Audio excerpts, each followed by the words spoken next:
Hola, ¿cómo están? Bienvenidos al mapa de Telesur. La resistencia palestina cumple una función disuasiva, indispensable. Por un lado, impide que Israel consolide una hegemonía regional absoluta bajo el amparo de Occidente. Y por otro, también erige como un sujeto político, pero clave. Hoy vamos a analizar los escenarios y la estrategia del sionismo con las reiteradas violaciones del alto al fuego. Bienvenidos.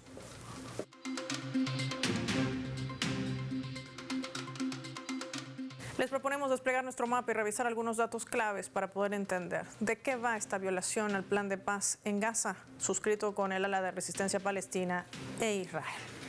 Despleguemos nuestro mapamundi, identificamos a territorio palestino ocupado. Hay que decir que también en la Franja de Gaza, tras la firma de este cese de hostilidades entre Israel y el ala de resistencia palestina Hamas, ya el 10 de octubre de este año, como parte de ese plan se acordó que el régimen sionista pues debía cumplir lo alcanzado. Sin embargo, se han venido registrando al menos 80 violaciones, asesinando a más de 97 personas y dejando cerca de 230 heridos. Estas violaciones incluyen disparos directos contra la humanidad de civiles gazatíes, bombardeos, ataques deliberados, la creación de cinturones de fuego y la detención de civiles. El sionismo continúa controlando amplias zonas más allá de la línea amarilla que se había propuesto, que iba a ser su zona supuestamente de control, que representaba la primera retirada luego de la entrega o intercambio de rehenes israelíes por secuestrados palestinos. Esto también se ha generado en medio de ataques aéreos, sobre todo al este de Jabalia, al norte de la Franja de Gaza, donde ustedes recordarán que cientos de miles se veían en imágenes intentando regresar a sus hogares, convirtiéndose prácticamente en trampas mortales, directas para el sionismo. Ya el primer ministro de Israel, Benjamin Netanyahu, justificaba los ataques alegando que el movimiento de resistencia palestina había atacado a sus fuerzas en Rafah y que durante el alto al fuego murieron supuestamente 2 soldados, respondiendo con 153 toneladas de bombas y atacando a decenas de objetivos en Gaza.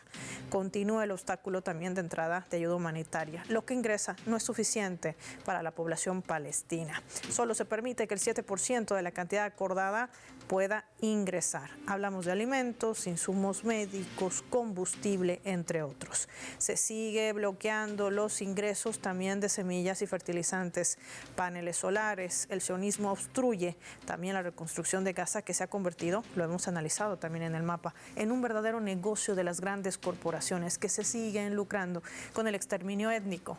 Pero ¿qué hay detrás de toda esta mediática de un supuesto plan de paz, pero al mismo tiempo que se sigue vulnerando por el sionismo? Vamos a analizar todos estos escenarios con nuestros invitados.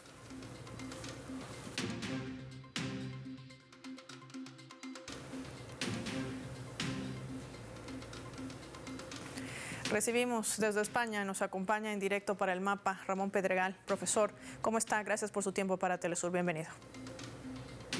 Muchas gracias por su atención y dispuestos a hablar sobre Palestina.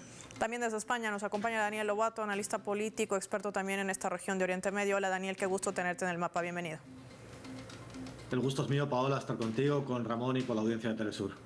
Iniciamos con Daniel. Daniel, en esta perspectiva, más de 80 violaciones del acuerdo de cese al fuego por parte del sionismo. ¿Qué estrategia real hay detrás? ¿Tendrá que ver con vulnerar al sujeto político que es el eje de resistencia palestina? ¿Cómo analizar estos movimientos que además vienen amparados por grandes aliados, entre ellos Estados Unidos? Muy interesante tu pregunta, que abarca muchas dimensiones. Lo que pensamos que iba a ser una pausa táctica hace 10 días, que sabíamos que se iba a romper en cualquier momento, en realidad ni siquiera ha llegado a ese punto de pausa táctica, dado que el régimen israelí ha asesinado a más de 200 palestinos en estos 10 días. No ha permitido la entrada de más que de unos 90 camiones al día, en lugar de los 600 o 1000 que estaban pactados. Por tanto, ha mantenido el genocidio en un ritmo, en un nivel, si se quiere, nivel 5 en lugar de nivel 500. ¿no? Como estaba anteriormente, y ahí lo que ocurre es que hay también una una divergencia de las estrategias entre Estados Unidos y el régimen israelí, ¿no? Estados Unidos quiere explorar, no quiere, digamos, que de nuevo erupcione el genocidio a ese nivel 500 que he dicho antes, quiere explorar esa vía de la gestión opresiva colonial por medio de ese gabinete de tecnócratas o de especuladores inmobiliarios, Tony Blair, Jared Kushner, etcétera, y quiere explorar esa vía para pacificar un poco, porque hay distintos factores que están fracturando a las sociedades colaboracionistas, o más bien a las sociedades directoras del genocidio, a Europa y a Estados Unidos. Hemos visto las millonarias manifestaciones en Europa, hemos visto cómo en Estados Unidos se fractura el campo MAGA, el campo de Trump, entre los de Israel First o los de America First, aquellos que le reprochan a Donald Trump que debe invertir más en hacer América grande otra vez y no tanto en apoyar a Israel. Se le está fracturando el suelo, por tanto, y Donald Trump ha exigido a Netanyahu una pausa en este sentido, y Netanyahu realmente ha vuelto con las manos vacías a su Parlamento. Ninguno de los objetivos planteados el 7 de octubre de 2023 de derrotar a Hamas, de rescatar los prisioneros de guerra israelíes por la fuerza, y por supuesto el más importante, el de vaciar Gaza de palestinos. Ninguno de ellos, por tanto, está en una situación complicada, muy difícil, y esas dos estrategias chocan porque Netanyahu quiere seguir arrasando, quiere seguir explorando el vaciamiento. Y entre tanto, como tú has dicho, el sujeto político palestino, lo vimos en las conversaciones del Cairo, al final el rótulo en la mesa que ponía Palestina era representativo de la resistencia palestina. Jalil al-Haya, el representante de Hamas, al cual había intentado asesinar Israel un mes antes en Qatar, y sin embargo estaba sentado ahí como representante de Palestina, sentado frente a Israel y a Estados Unidos. Y ese sujeto político es de suma importancia, y por eso también el régimen israelí, en ese 60% que conserva ocupado del campo de exterminio de Gaza, está alimentando bandas criminales con dinero, con drogas, con armas, con material de reconstrucción, para intentar atraer a palestinos que se sientan, ya digo, atraídos por un mayor acceso a comida a esas zonas ocupadas por esas bandas criminales, a las cuales la resistencia palestina está intentando liquidar por colaboracionistas del genocidio, como se hizo en el pasado con Mussolini, con otros fascistas en Europa que fueron colaboracionistas de los nazis, y por eso vimos un fusilamiento de algunos de estos gángsters y criminales al servicio de Israel, ¿no? Entonces, operan todas esas dimensiones, un intento de fracturar la unidad política palestina que representa la resistencia, y por otro lado las fracturas también que hay en el campo de los directores o de los ejecutores del genocidio, Estados Unidos, Europa y el régimen de Israel. A esto también se suma el consejero de Seguridad Nacional de Israel, Zahavi Hanevi, que ha sido destituido también por oponerse a muchas de las decisiones que asumía el primer ministro israelí Benjamin Netanyahu. Una fractura interna también que no concluye con el plan real del Gran Israel, lo que ya se conoce y lo que Netanyahu ha ido propagando por el mundo, inclusive en el seno de Naciones Unidas. Profesor Ramón Pedregal, en medio de esta estrategia, en medio de este escenario, sigue habiendo víctimas civiles. Unas Naciones Unidas que, pese a las cientos de resoluciones, no ha podido frenar por el impacto que esto genera dentro de la política sionista y el paraguas que le brindan también otros aliados como los europeos, quienes habían anunciado sanciones, pero que al final nunca se aplicaron, mientras vemos cómo se sigue masacrando a gente inocente que está retornando a sus hogares desde el sur hacia el norte. ¿Qué representa este momento, no solamente para la humanidad, sino en esta estrategia geopolítica de Israel? Bueno, es claramente un proyecto europeo, la colonia de Israel, y aquello comenzó más o menos en 1834 y desarrolló su plan cuando decaía el Imperio inglés y contemplaba la posibilidad de continuar en Medio Oriente si impedía la unidad del mundo árabe.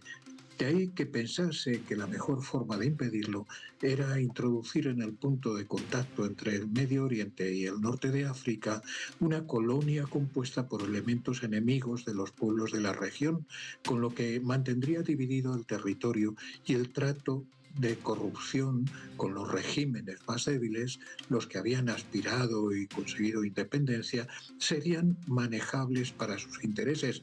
De este modo, la colonia jugaba un papel de continua inestabilidad y expansionismo racista afín a los intereses colonialistas europeos.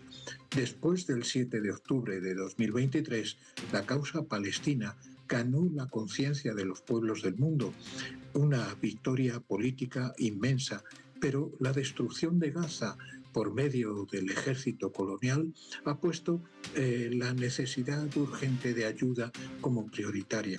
Y aquí aparece la Unión Europea con la comisaria europea para el Mediterráneo, Dubravsky-Šuica, que en otro formato ha declarado que está dispuesta a desempeñar un papel fundamental en la estabilización de Oriente Medio tras el alto el fuego, colaborando con la autoridad palestina y el gobierno israelí, lo que significa eliminar de toda posibilidad de colaboración a la resistencia, a la que ha conseguido precisamente esta victoria popular. Para eliminar... Esta señora... Sí, adelante, profesor. Sí, decía que esta señora prestaría ayuda, según ella, y desplegaría recursos de protección civil, de búsqueda y rescate, retirada de escombros y descontaminación. Pero lo cierto es que solamente un diputado, un eurodiputado irlandés, Mick Flanagan, ha exigido que sea Israel el que cubra los costes de la reconstrucción de Gaza. Parece que todos están como buitres a la espera de que el plan de estabilización quede en manos de los más antiguos colonialistas que aspiran a poseer de nuevo el Medio Oriente. Y claro, una de las consecuencias que han empezado a florecer es que no dejan que llegue ayuda humanitaria a Gaza. Entran diariamente en torno a 89 camiones, cuando estaba previsto que entrasen 600 cada día, ¿no? De modo que lo que están haciendo es continuar con la hambruna y de un modo o de otro buscar que el genocidio profundice aún más de lo que ya hemos podido ver todos, ¿no? Tristemente, las posibilidades están única y exclusivamente en las movilizaciones populares que haya en toda Europa. En el caso de Alemania, que es el mayor el país o el gobierno o el régimen que más armas entrega al ente sionista, pues frenó en agosto debido a las grandes manifestaciones de cientos de miles de personas en Berlín contra el genocidio. Y ahora mismo se contabilizan en todas las encuestas que el 83% de la población alemana está contra el holocausto palestino. Yo creo que eso es lo único que ha frenado a estos gobiernos y en este caso al gobierno alemán. Pero el día 1, hace tan solo unos días, volvió a aprobar la entrega de armamento al ente colonial. De modo que estamos otra vez en una vuelta de tuerca que quizás sea aún más malintencionada, porque el proyecto es volver a colonizar Oriente Medio en su conjunto. La estrategia final que tiene que ver con estos movimientos, cuando regresemos de la pausa, Daniel Lobato, Ramón Pedregal, analizaremos la estrategia detrás de todo ese movimiento. ¿Hay una reedición de una línea fascista, sionista, nazista quizás? Lo vamos a ver, y qué tan inoculada está en Europa y cómo podría esto expandir también a los planes de este Israel. No sin antes revisar nuestra escala. Al regreso profundizamos el análisis.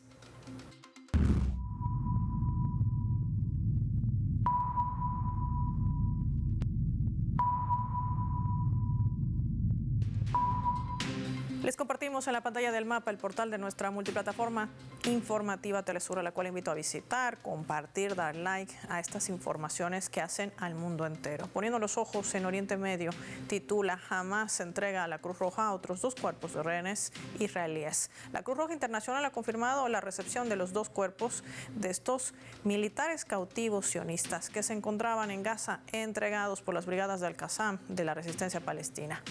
Estos se suman a los 20 sobrevivientes devueltos también en días anteriores y a los otros 10 de los 28 cautivos que además habían fallecido debido a que el Eje de Resistencia Palestina también había anunciado que los cuerpos de quienes no sobrevivieron se debió a los intensos bombardeos que ha emprendido Israel desde el 7 de octubre del año 2023, desnudando también la estrategia de un primer ministro israelí, Benjamin Netanyahu, de que en realidad nunca le importó la vida de los rehenes sionistas, tan solo su estrategia de seguir usurpando territorio palestino y con ello llevar a ejecutar su plan, el exterminio de toda esta población para hacerse del gas y los recursos estratégicos claves, un corredor que además le garantizaría la exportación de gas hacia el continente europeo. ¿Para qué? Para que Estados Unidos lo venda mucho más caro. Vamos a seguir analizando los movimientos, lo hacemos al volver.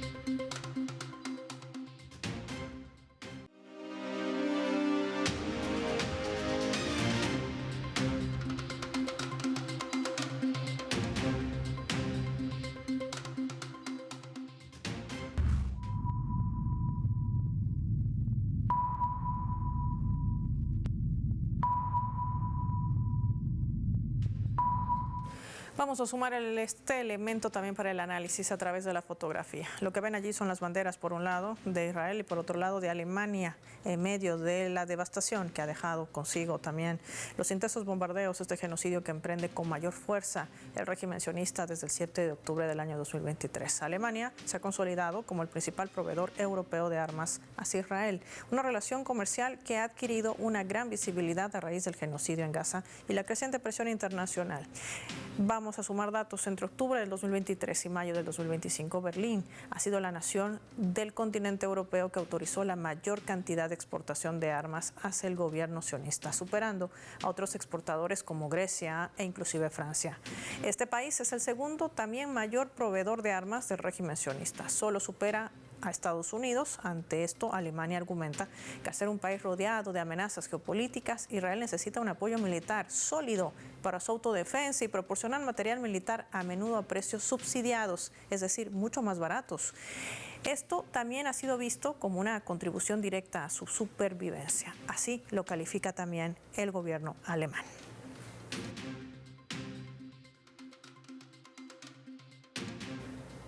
Daniel, este escenario no solamente tiene que ver con la política que pueda implementar el gobierno alemán hoy con su canciller Friedrich Merz. Es decir, ¿la relación es absolutamente comercial o estamos frente cuando identificamos a quienes realmente apoyan al régimen sionista, quienes no dicen una sola palabra porque se está masacrando a más de 30.000 niños y mujeres?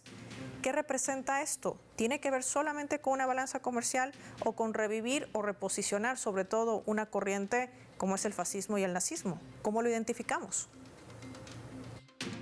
Muy interesante, Paola, porque el caso de Alemania es un paradigma de lo que representa el colonialismo y otros factores específicos del régimen alemán. El colonialismo es fascismo, por cuanto tú llegas a un territorio que no es el tuyo y tú puedes asesinar, robas, exterminas a los indígenas del territorio y, por tanto, hay una guerra existencial siempre entre el invasor y los colonos. Eso es lo que estamos viendo hoy en Palestina, una guerra existencial entre los invasores de estas décadas empujados por Europa y los nativos palestinos, y no hay un término medio, no hay una posibilidad de vía intermedia. ¿Es una solución dicotómica o es que los nativos, por su poca demografía y su debilidad en la resistencia, son exterminados y se crea un régimen colonial al uso, pues veamos cómo es Norteamérica con los regímenes de Estados Unidos, Canadá, Australia, Nueva Zelanda, que fue de los guanches en Canarias, que fue de los taínos en el Caribe, etcétera, o la otra solución, que es la descolonización, lo que ocurrió en Latinoamérica, porque los nativos eran muy mayoritarios en el continente africano, en Asia, hasta la caída de los últimos regímenes coloniales con Rhodesia o la Sudáfrica del apartheid, ¿no? Bien, entonces, en este caso, con la cuestión alemana es muy interesante porque opera, por un lado, su histórico fascismo colonial. Recordemos que hace 100 años comenzó con los pueblos nativos en lo que hoy es Namibia, exterminando los pueblos Herero, Nama, al 100%, 95%, a los cuales nunca ha reparado. Y, en todo caso, continúa con la, digamos, falsa desnazificación tras la Segunda Guerra Mundial y otras cuestiones que operan ahí, ¿no? Por supuesto, Alemania tras la Segunda Guerra Mundial nunca se desnazificó, militares alemanes dirigieron la OTAN, políticos nazis fueron ministros en la República Federal Alemana, entonces influye en tres direcciones. Por un lado, ese fascismo que todavía está intrínseco en las raíces de Alemania opera en apreciamos a los judíos, mostramos nuestro apoyo a los judíos, pero si están lejos, si no están entre nosotros democráticamente como iguales en el territorio europeo de donde provenían, ¿no? Les apoyamos, pero porque están lejos, porque somos racistas, no les queremos aquí. Eso es una cuestión.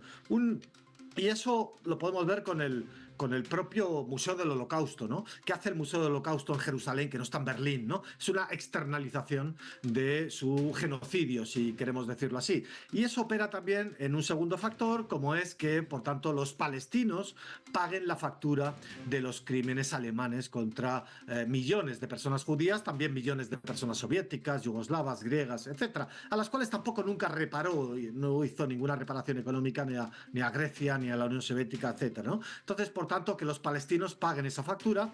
Y el tercer y último elemento de ese apoyo incondicional o fanático, si se quiere decir, al régimen israelí, es por el componente colonial y el componente de que si Israel sobrevive en esa dicotomía que he dicho antes, de que o los proyectos coloniales caen porque se descolonizan o los proyectos coloniales salen triunfantes porque exterminan o limpian a la población nativa, pues ese apoyo fanático de Alemania es que si el proyecto colonial sobrevive, sale adelante, Israel se sostiene, el esquema de dominación colonial sobre toda la región del petróleo, del gas, del canal de Suez o un futuro canal Ben Gurión mejor que el de Suez, pues eso supondrá unas ventajas para esta Europa suicida que ha cortado sus vínculos, ya sabemos, con el petróleo, el gas ruso barato que le permitía elevar su productividad a Alemania y que hoy está completamente destruida la productividad alemana, etcétera, por todas las, digamos, las ventajas económicas que esa implantación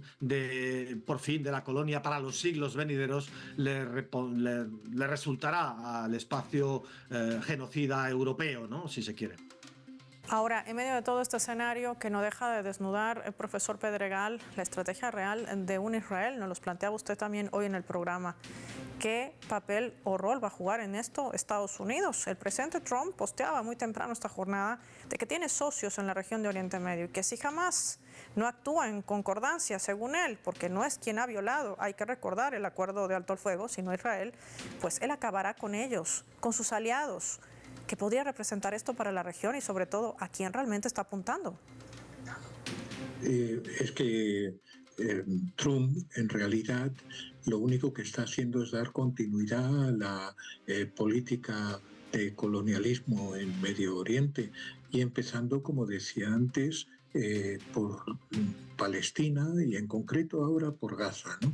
Pero con la intención de separar al mundo árabe del norte de África y poder introducir un factor de distorsión en toda la región que permite que se alteren todas las relaciones y no se pueda progresar hacia una situación de paz.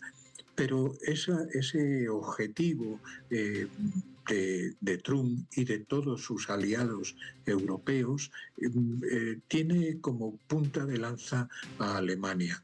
No se olvide que el 7 de octubre, o sea, hace menos de 15 días, el régimen alemán puso la bandera sionista en la puerta de Brandeburgo y el mensaje publicitario "traedlos a casa", lo que oculta que ha apoyado los crímenes del ente colonial, que a su vez eran inducidos, apoyados y financiados por Estados Unidos, y los envuelve en propaganda victimista.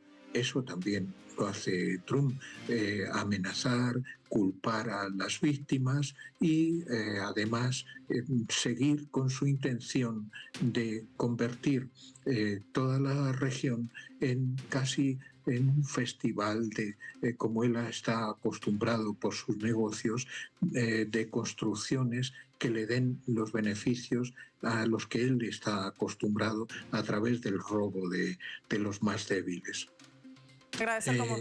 Hay un elemento que recordar, y es que la canciller Merkel en 2008 declaraba que la seguridad de Israel es una razón de Estado para Alemania. O sea que hay una unidad en los objetivos tanto del imperialismo norteamericano como Alemania, como primer representante europeo ante el ente colonial, y el propósito final de llevar a cabo la colonización de toda la región. Sobre la financiación del ente colonial, el doctor Norman Finkelstein tiene un magnífico libro que se titula La industria del Holocausto, y donde también se nos habla de las intervenciones de Estados Unidos al respecto, ¿no? Y los objetivos finales para el sostenimiento de una colonia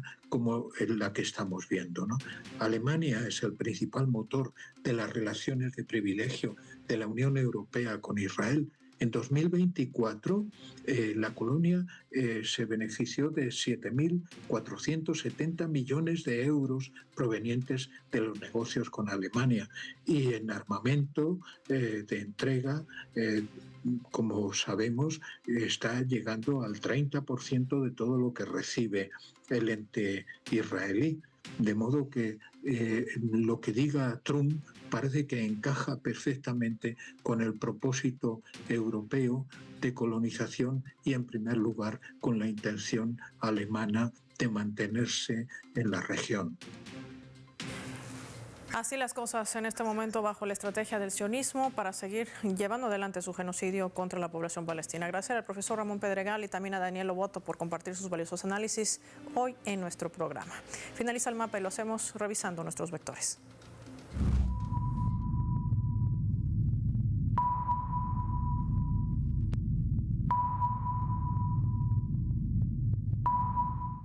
Nuestro radar en el mapa hoy nos refleja las tres claves sobre este tema. Palestina, el engaño de Israel. 1. Alto al fuego.